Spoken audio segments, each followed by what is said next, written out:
श्री जी कार्तिक गौरकापा के मंदिर आ चुका हूँ दर्शन करने के लिए। तो हमेशा भगवान के दर्शन करने के लिए आया हूँ।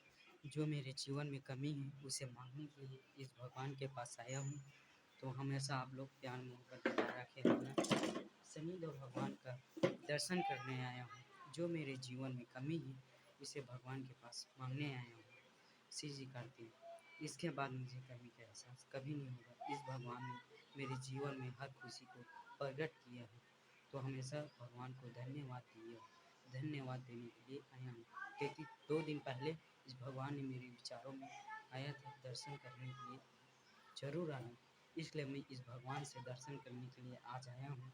आज के दिन लिए मैं बहुत बहुत धन्यवाद दे रहा हूँ। इतना सो अवसर दिया, इतना खूबसूरत ज़िंदगी दी है मुझे जीने के लिए, हँसने के लिए, गाने के लिए और ज़िंदगी में आगे बढ़ने के लिए जुनून दिया, आत्मविश्वास शक्ति दी है। तो इस भगवान को धन्यवाद देने के लिए आया हूँ। जो मांगूंगा ये मेरे जीवन में प्रकट कर देगा, इसलिए मैं इसे धन्यवाद देने आया हूँ। तो हमेशा मेरे यूट्यूब, व्हाट्सअप, इंस्टाग्राम में माया दया बना के रखिए।